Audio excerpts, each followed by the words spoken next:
Welcome to study zone. दोस्तों, प्रेम कुमार का अभिनंदन और नमस्कार। साथियों, आज मैं 27 फरवरी 2021 डेली करंट अफेयर लेकर उपस्थित हूं। दोस्तों, वीडियो को ज़्यादा से ज़्यादा लाइक, शेयर और स्टडी जोन पीसी को सब्सक्राइब करना न भूलें। दोस्तों, वीडियो को शुरू से अंत तक देखा करें। दोस्तों, फर्क होता है खुदा और फकीर में, फर्क होता है किस्मत और लकीर में। अगर कुछ चाहो और ना मिले तो समझ लेना कि कुछ और अच्छा लिखा है तकदीर में। दोस्तों, इसी मोटिवेशन के साथ मैं आज का करंट अफेयर प्रस्तुत कर रहा हूँ। फर्स्ट क्वेश्चन, किस स्टेडियम का नाम बदलकर नरेंद्र मोदी स्टेडियम रखा गया? Option A Wankhede stadium, option B Eden garden stadium, option C M Chinnaswamy stadium, option D Sardar Patel stadium. दोस्तों, इस प्रश्न का सही उत्तर option D Sardar Patel stadium. महत्वपूर्ण जानकारी, सरदार पटेल स्टेडियम का नाम बदलकर नरेंद्र मोदी स्टेडियम किया गया। दोस्तों, 24 फरवरी को राष्ट्रपति रामनाथ कोविंद ने औपचारिक रूप से इस स्टेडियम का उद्घाटन किया। दोस्तों, 63 एकड़ भूमि पर फैले इस स्टेडियम के निर्माण में कुल 800 करोड़ रुपए की लागत आई। दोस्तों, इस नए स्टेडियम की बैठने की क्षमता 1,32,000 है। दोस्तों, इससे पूर्व दुनिया का सबसे बड़ा stadium cricket stadium Melbourne stadium था, जो ऑस्ट्रेलिया में स्थित है। इसकी दर्शक क्षमता 1,04,000 थी। दोस्तों, गुजरात क्रिकेट एसोसिएशन द्वारा संचालित यह स्टेडियम अहमदाबाद के मोटेरा गांव में साबरमती नदी के किनारे स्थित है। दोस्तों, 1982 में बने इस स्टेडियम का नाम शुरुआत के दिनों में मोटेरा स्टेडियम था। बाद में यह सरदार पटेल स्टेडियम के नाम से जाने लगा। दोस्तों, इस नए स्टेडियम में पहली बार 24 फरवरी 2021 को भारत और इंग्लैंड के बीच डे नाइट टेस्ट मैच हुआ। दोस्तों, इस टेस्ट मैच में भारत ने ऐतिहासिक विजय हासिल की और मैच 2 दिन के अंदर ही समाप्त हो गया। भारत ने इंग्लैंड को 10 विकेट से हराया। नेक्स्ट क्वेश्चन, हाल में किस तिथि को केंद्रीय उत्पाद दिवस मनाया गया? ऑप्शन ए 24 फरवरी, ऑप्शन बी 25 फरवरी, ऑप्शन सी 15 फरवरी, ऑप्शन डी 10 फरवरी। दोस्तों, इस प्रश्न का सही उत्तर ऑप्शन ए 24 फरवरी। महत्वपूर्ण जानकारी, केंद्रीय उत्पाद दिवस 24 फरवरी को मनाया गया। इस दिवस को फरवरी 1944 को केंद्रीय उत्पाद शुल्क और नमक अधिनियम को लागू करने की स्मृति में मनाया जाता है। केंद्रीय उत्पाद एवं सीमा शुल्क बोर्ड मुख्यालय नई दिल्ली। दोस्तों, इसकी स्थापना 1 जनवरी 1964 को। नेक्स्ट क्वेश्चन, हाल में किस राज्य ने अगले साल से कृषि बजट पेश करने की घोषणा की? Option A Uttar Pradesh, option B Rajasthan, option C Kerala, option D Madhya Pradesh. दोस्तों, इस प्रश्न का सही उत्तर ऑप्शन बी राजस्थान। महत्वपूर्ण जानकारी, राजस्थान सरकार ने वित्तीय वर्ष 2021-22 के लिए बजट पेश किया। मुख्यमंत्री श्री अशोक गहलोत ने बजट पेश करते हुए घोषणा की, अगले साल से राज्य सरकार अलग से कृषि बजट पेश करेगी। दोस्तों, सरकार ने बजट में यूनिवर्सल हेल्थ केयर स्कीम की घोषणा की। इस योजना के तहत राज्य के प्रत्येक परिवार को 5 लाख तक का मेडिकल इंश्योरेंस का लाभ मिलेगा। नेक्स्ट क्वेश्चन, निर्यातकों के संगठन federation of Indian export organisation FIEO के नए प्रेसिडेंट अध्यक्ष कौन बने? दोस्तों, option A Saurabh Tiwari, option B Nirmal Khatri, option C Ashutosh, option D A Sakthivel. दोस्तों इस प्रश्न का सही उत्तर ऑप्शन डी ए शक्तिवेल। महत्वपूर्ण जानकारी, ए शक्तिवेल को शरद कुमार सर्राफ की जगह नियुक्त किया गया। दोस्तों FIEO भारत में शीर्ष व्यापार संगठन है जिसे वाणिज्य उद्योग मंत्रालय और निजी व्यापार एवं उद्योग खंड द्वारा स्थापित किया गया। दोस्तों यह संगठन विदेशी बाजारों में भारतीय उद्यमियों और निर्यातकों का प्रतिनिधित्व और सहायता करने के लिए जिम्मेदार है। नेक्स्ट क्वेश्चन, भारतीय दूरसंचार नियामक प्राधिकरण TRAI के किस पूर्व अध्यक्ष का निधन हो गया? Option A Suman Singh, option B Sachin Bhargav, option C Rahul Khullar, option D Amit Solanki. दोस्तों इस प्रश्न का सही उत्तर ऑप्शन सी राहुल खुल्लर।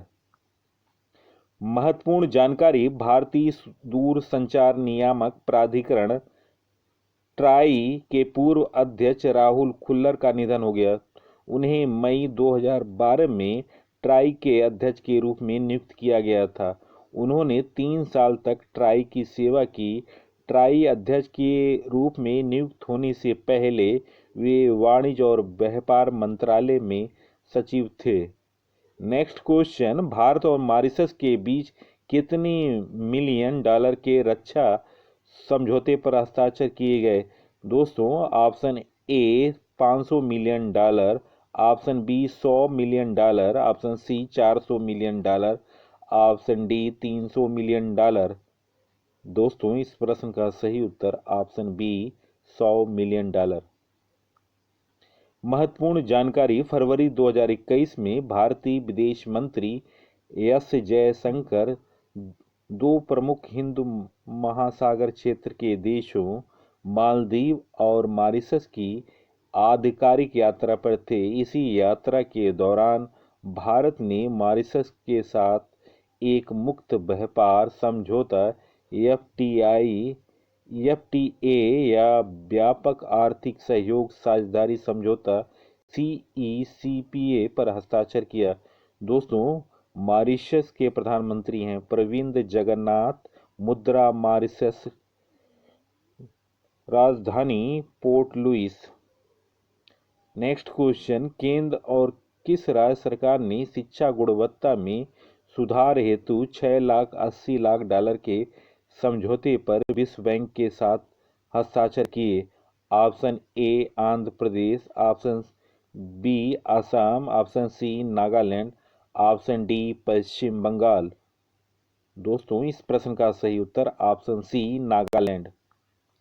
महत्वपूर्ण जानकारी, नागालैंड में केंद्र और राज्य सरकार ने शिक्षा की गुणवत्ता में सुधार हेतु विश्व बैंक के साथ 6 करोड़ 80 लाख करोड़ रुपए के समझौते पर हस्ताक्षर किया। इस समझौते से कक्षा में शिक्षा के स्तर में सुधार होगा और शिक्षकों की क्षमता बढ़ेगी। इसके अतिरिक्त इससे छात्रों और शिक्षकों को ऑनलाइन शिक्षा के लिए आवश्यक प्रौद्योगिकी हासिल करने में मदद मिलेगी। दोस्तों नागालैंड की राजधानी कोहिमा है। गवर्नर RN रवि हैं। CM नेफियो रियो हैं। पॉपुलेशन 22.8 लाख। नेक्स्ट क्वेश्चन, हाल में मध्य प्रदेश के किस जिले का नाम बदलकर नर्मदापुरम कर दिया गया? Option A Jabalpur, option B Indore, option C Bhopal, option D Hoshangabad. दोस्तों इस प्रश्न का सही उत्तर ऑप्शन डी होशंगाबाद। महत्वपूर्ण जानकारी, मध्य प्रदेश के होशंगाबाद का नाम बदलकर नर्मदापुरम कर दिया गया। दोस्तों पहले होशंगाबाद का नाम आक्रमणकारी होशांग शाह के नाम पर रखा गया, जो मालवा का पहला शासक था। अब राज्य की जीवन रेखा नर्मदा नदी के नाम पर अब शहर को नर्मदापुरम कहा जाएगा। राज्य सरकार अब होशंगाबाद का नाम बदलकर नर्मदापुरम करने के लिए केंद्र को प्रस्ताव भेजेगी। नेक्स्ट क्वेश्चन, राष्ट्रीय हाइड्रोजन ऊर्जा मिशन या NHEM National Hydrogen Energy Mission की घोषणा किसके द्वारा की गई? Option A Amit Shah, option B Narendra Modi, option C Nirmala Sitharaman, option D Smriti Irani. दोस्तों इस प्रश्न का सही उत्तर ऑप्शन सी निर्मला सीतारमण है। दोस्तों निर्मला सीतारमण ने अपनी 2021 के बजट में हाइड्रोजन ऊर्जा मिशन या NHEM की घोषणा की है। नेक्स्ट क्वेश्चन, हाल में किस जिला प्रशासन को स्कोच गोल्डन अवार्ड से सम्मानित किया गया? Option A Noida, option B Indore, option C Jabalpur, option D Ayodhya. दोस्तों इस प्रश्न का सही उत्तर ऑप्शन डी अयोध्या। महत्वपूर्ण जानकारी, स्कोच चीफ मिनिस्टर द पुरस्कार YS जगनमोहन रेड्डी जनवरी 2021 में ई गवर्नेंस के लिए जनजाति मामलों के मंत्री अर्जुन मुंडा को स्कोच चैलेंजर पुरस्कार प्रदान किया गया। स्कोच पुरस्कार की शुरुआत सन 2003 में की गई थी। स्कोच ग्रुप समावेशी विकास पर ध्यान देने और सामाजिक आर्थिक मुद्दों से निपटने वाला भारत का अग्रणी थिंक टैंक है। दोस्तों इसकी स्थापना 1997 में की गई थी। नेक्स्ट क्वेश्चन, चीन ने बाल अपराधों से निपटने के लिए कुछ गंभीर अपराधों में अपराधियों की उम्र 14 साल से घटाकर कितने वर्ष कर दिया है? ऑप्शन ए 20 वर्ष, ऑप्शन बी 16 वर्ष, ऑप्शन सी 14 वर्ष, ऑप्शन डी 12 वर्ष। दोस्तों इस प्रश्न का सही उत्तर ऑप्शन डी 12 वर्ष। महत्वपूर्ण जानकारी, चीन ने बाल अपराधों से निपटने के लिए कुछ गंभीर अपराधों में अपराधियों की उम्र 14 से घटाकर 12 कर दिया। संशोधित कानून के तहत 12 से 14 साल का किशोर इरादतन हत्या या इरादतन घायल करने के कारण होने वाली मौत या गंभीर रूप से अशक्तता के लिए जिम्मेदार माना जाएगा। नया कानून 1 मार्च 2021 से लागू होगा। दोस्तों चीन की सर्वोच्च न्यायिक संस्था ने श्वेत पत्र जारी कर कहा कि 2018 से 2019 के दौरान किशोर अपराधों में बेतहाशा वृद्धि हुई है। दोस्तों इसी को देखते हुए कानून में यह संशोधन किया गया। Next question, financial action task force FATF ने हाल में किस देश को ग्रे लिस्ट में रखा है?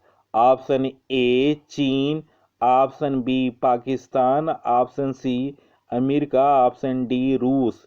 दोस्तों इस प्रश्न का सही उत्तर ऑप्शन बी पाकिस्तान।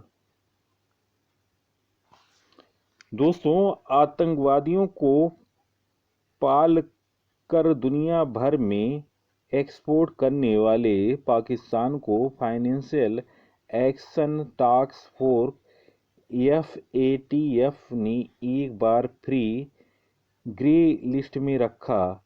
दोस्तों आतंकी फंडिंग रोकने के लिए FATF की ओर से दिए गए होमवर्क को पूरा नहीं करने की वजह से पाक को इस सूची में बरकरार रखा गया। दुनिया भर में टेरर फंडिंग पर नजर रखने वाली पेरिस आधारित संस्था ने गुरुवार को एक बार फिर से पाकिस्तान को ग्रे लिस्ट में बरकरार रखने की घोषणा की है। दोस्तों FATF ने कहा कि टेरर फाइनेंसिंग को रोकने के लिए पाकिस्तान की कोशिश में गंभीर कमियां हैं और सिस्टम प्रभावी नहीं है। इस्लामाबाद आधारित थिंक टैंक तबादलाओं ने कहा कि 2008 से 2019 तक पाकिस्तान को FATF की लिस्ट में रखे जाने से GDP को करीब 38 अरब डॉलर का नुकसान हुआ। दोस्तों रिसर्च पेपर में कहा गया कि GDP को हुए इस नुकसान में बड़ा हिस्सा घरेलू और सरकारी उपभोग के खर्च में कमी की वजह से हुआ। थिंक टैंक ने कहा कि ग्रे लिस्ट में होने की वजह से एक्सपोर्ट और FDI में कमी आई। रिसर्च पेपर में बताया गया कि 2012 से 2015 के बीच एफएटीएफ के प्रतिबंध से पाकिस्तान को करीब 13.43 अरब डॉलर का नुकसान उठाना पड़ा। थिंक टैंक ने कहा कि इन प्रतिबंधों से अर्थव्यवस्था पर अल्पकालिक और मध्यकालिक असर पड़ता है। रिसर्च पेपर में बताया गया किस तरह जब पाकिस्तान ग्रे लिस्ट से बाहर रहा तो 2017-18 में जीडीपी में तेजी से वृद्धि हुई थी। दोस्तों, इस प्रश्न का सही उत्तर ऑप्शन बी पाकिस्तान है। दोस्तों, प्रिंटिंग प्रेस में मिस्टेक होने के कारण इसमें आंसर डी दिया है। दोस्तों, इस प्रश्न का सही उत्तर ऑप्शन बी पाकिस्तान है। दोस्तों, वीडियो देखने पर बहुत बहुत धन्यवाद। दोस्तों, वीडियो को ज़्यादा से ज़्यादा लाइक, शेयर और स्टडी जोन पीसी को सब्सक्राइब करना ना भूलें। नमस्कार।